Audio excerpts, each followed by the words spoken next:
Hello बच्चों, कैसे हैं आप लोग। आज हम आपको कुछ इम्पोर्टेंट सवाल बताने वाले हैं जो आने वाले परीक्षा पॉइंट ऑफ व्यू से आपके लिए क्या है, बहुत ज़्यादा इम्पोर्टेंट है। पहला सवाल है, किस विदेशी यात्री ने भारत का दौरा सबसे पहले किया था। मेगास्थनीज ने किया था। किसने किया था?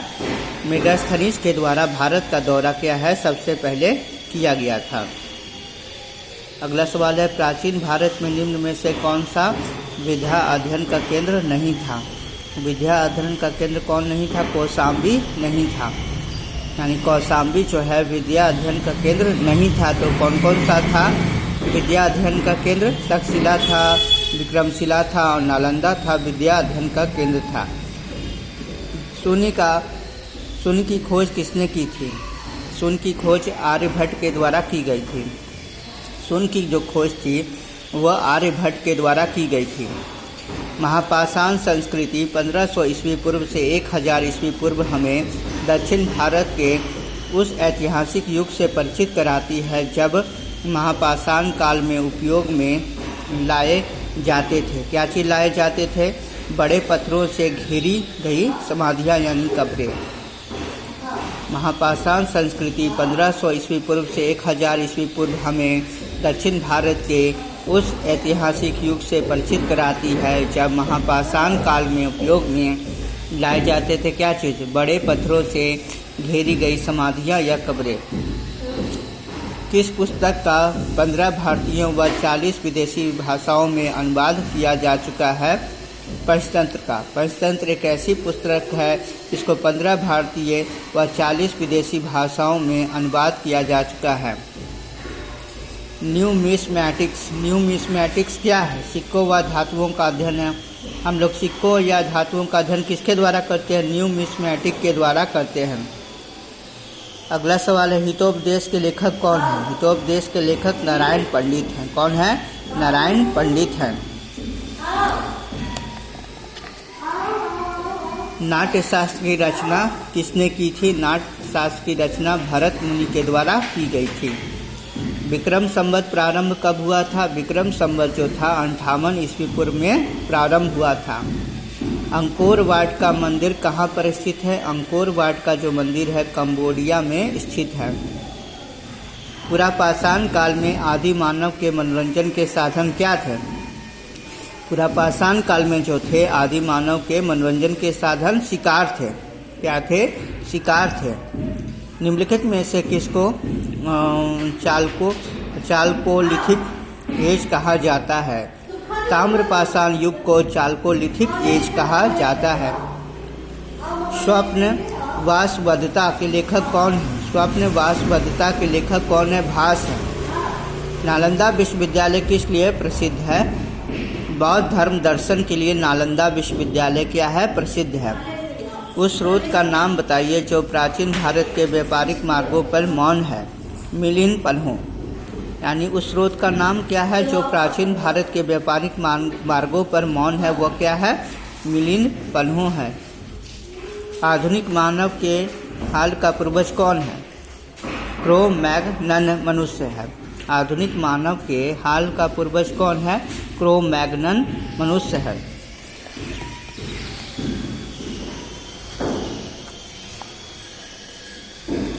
ईसा की प्रारंभिक सदियों में भारत तथा रोम के बीच घनिष्ठ संबंधों की सूचना किस पुरास्थल की खुदाई से प्राप्त हुई है? अरिकमेडु की खुदाई से प्राप्त हुई है। आधुनिक देवनागरी लिपि का प्राचीनतम रूप कौन सा लिपि है? ब्राह्मी लिपि है। मानव द्वारा सर्वप्रथम प्रयुक्त अनाज कौन सा था? गेहूँ और जौ था। कौन सा जोड़ा सुमेलित नहीं है? हरिसेन हर्ष का संबंध नहीं है। और जोड़ा सुमेलित क्या है? रवि कीर्ति का संबंध पुलकेशिन द्वितीय से है। भवभूति का संबंध है कन्नौज के यशोवर्मन से है। और दंडी का संबंध किससे है? नरसिंह वर्मन से है। काव्य कला का प्राचीनतम नमूना किस अभिलेख में मिलता है? वह रुद्रदमन के अभिलेख में मिलता है। निम्नलिखित में से कौन सा बंदरगाह पोर्डू के नाम से दी पेरिप्लस ऑफ द एरिथियन सी यानी लाल सागर का भ्रमण के अज्ञात नामा लेखक को ज्ञात था? वह लेखक कौन? अरिकमेडु था। वह कौन सा बंदरगाह था? अरिकमेडु था। पोर्के नाम से दी पेरिप्लस ऑफ द एरिथियन सी यानी लाल सागर का भ्रमण के अज्ञात नामा लेखक को ज्ञात था। ताम्रशम यानी ताम्रपाषाण काल में महाराष्ट्र के लोग मृतकों के घर के फर्श के नीचे किस तरह रखकर दफनाते थे? उत्तर से दक्षिण की ओर दफनाते थे। भीमबेटका किसके लिए प्रसिद्ध है? भीमबेटका किसके लिए प्रसिद्ध है? गुफाओं के शैल चित्रों के लिए भीमबेटका जो है प्रसिद्ध है। सुमेलित करना है। रामेश्वरम कहाँ पर है? रामेश्वरम जो है तमिलनाडु में है। द्वारका किधर है? द्वारका जो है उत्तर गुजरात में है। सारनाथ कहाँ है? सारनाथ जो है हमारा उत्तर प्रदेश में है। और महाकाल कहाँ है? मध्य प्रदेश में है। भारतवर्ष के लिए इंडिया शब्द का प्रयोग सर्वप्रथम किसने किया था? हेरोडोटस के द्वारा किया गया था। भारतवर्ष के लिए इंडिया शब्द का सर्वप्रथम प्रयोग किसके द्वारा किया गया था? हेरोडोटस के द्वारा किया गया था। निम्न में से कौन सा नवीनतम समझा जाता है? क्रो मैग्नम मानव को नवीनतम समझा जाता है। इतिहास के पिता की पदवी सही अर्थों में निम्न में से किससे संबंधित है? हेरोडोटस को इतिहास का पिता कहा जाता है। प्राचीन नगर तक्षशिला निम्नलिखित में से किसके बीच स्थित था? सिंधु और झेलम के बीच में प्राचीन नगर तक्षशिला स्थित था। अगला सवाल है, निम्नलिखित अंग्रेजों में से कौन था जिसने सर्वप्रथम भगवत गीता को अंग्रेजी में अनुवाद किया था? Charles Wilkinson. चार्ल्स विल्किंसन ही था जो अंग्रेजी में भगवत गीता का क्या किया था? अनुवाद किया था। अगला सवाल है, निम्नलिखित प्राचीन भारतीय अभिलेखों में कौन सा एक खादान को देश में संकट काल में उपयोग हेतु सुरक्षित रखने के बारे में प्राचीनतम शाही आदेश है? यह सोहगोरा ताम्रपत्र। सोहगोरा ताम्रपत्र है। निम्नलिखित में से प्राचीन भारतीय अभिलेखों में से कौन सा एक खादान को देश में संकट काल में उपयोग हेतु सुरक्षित रखने के लिए के बारे में प्राचीनतम शाही आदेश है? वह कौन सा है? सोहगोरा ताम्रपत्र है। भारत में निम्नलिखित में के आने के कालानुक्रम कौन सा है? पहला है नगर संस्कृति आई थी, फिर लोहे का हल आया था, फिर क्या आहत मुद्रा चांदी के सिक्के आए थे, फिर सोने के सिक्के आए थे।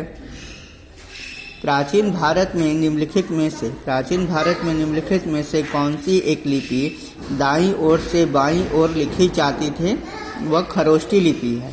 दाईं ओर से बाईं ओर लिखी जाने वाली लिपि कौन सी थी? खरोष्टी लिपि थी। निम्नलिखित में से कौन सा एक प्राचीन भारत में व्यापारियों का निगम था? उसका नाम क्या था? मणिग्राम था। पुलकेशिन प्रथम का बादामी अभिलेख शिलालेख शक वर्ष 465 का दिनांकित है। यदि इसे विक्रम संवत में दिनांकित करना हो तो वर्ष कितना होगा? 600 हो जाएगा। सुमेलित कीजिए। गुप्त का संबंध है किससे? देवगढ़ से है। चंदेल का संबंध किससे है? खजुराहो से है। चालुक्य का संबंध किससे है? बादामी से है। और पल्लव का संबंध किससे है? पनमले से है। राज्य और राजधानी। चेर राज की राजधानी कौन थी? करियूर या वाजी। चोल की राजधानी क्या है? पूहर है या कावेरी पट्टनम एवं उरेयूर। पांड की राजधानी कौन है? कोकई एवं मदुरई। मुद्रा राक्षस नामक पुस्तक का लेखक कौन था? विशाख दत्त के द्वारा मुद्रा राक्षस नामक पुस्तक लिखा गया था। बौद्ध, जैन एवं ब्राह्मण धर्मों में कौन सी धारणा एक जैसी है? कर्मवाद का सिद्धांत। बौद्ध, जैन एवं ब्राह्मण धर्मों में कौन सी धारणा एक जैसी है? कर्मवाद का सिद्धांत है। बिहार महान धार्मिक केंद्र किसके लिए है? बिहार जो है वह महान धार्मिक केंद्र किसके लिए? बौद्धों के लिए है। कौन सा सुमेलित नहीं है? जैन धर्म का संबंध है किससे? बाइबिल से है। असुमेलित है। हिंदू धर्म का गीता से संबंध है। मुस्लिम धर्म का कुरान से संबंधित है। बौद्ध धर्म का धम्म पद से संबंधित है।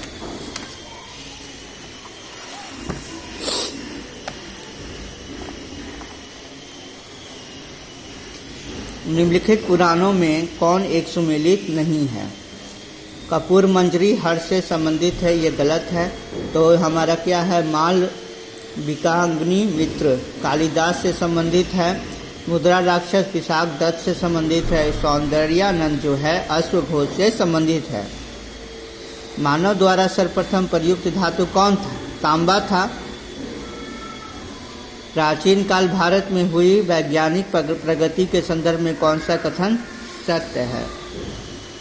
कौन सा कथन सत्य है? प्रथम सदी ईस्वी में विभिन्न प्रकार के विशिष्ट शल्य औजारों का उपयोग क्या था? आम था। और 5वीं सदी ईस्वी में कोण के जया यानी कोण के जया मतलब साइन ई का सिद्धांत ज्ञात था, ये सही है। 7वीं सदी ईस्वी में चक्रीय चतुर्भुज का सिद्धांत ज्ञात था, ये भी सही है।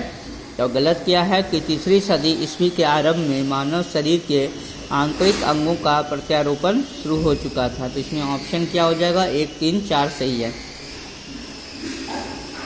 प्राचीन भारत में योद्धे कौन थे? प्राचीन भारत में जो योद्धे थे एक गणतांत्रिक जनजाति थी। प्राचीन भारत के इतिहास के संदर्भ में भवभूति, हस्तिमल तथा क्षेमेश्वर क्यों प्रसिद्ध थे? नाटककार थे। प्राचीन भारत के इतिहास के संदर्भ में भवभूति, हस्तिमल एवं क्या थे? क्षेमेश्वर क्यों प्रसिद्ध थे? एक नाटककार थे। प्यारे बच्चों, मैंने आपके लिए कुछ इंपॉर्टेंट सवाल लाए जो आने वाले परीक्षा पॉइंट ऑफ व्यू से बहुत ज़्यादा इंपॉर्टेंट है।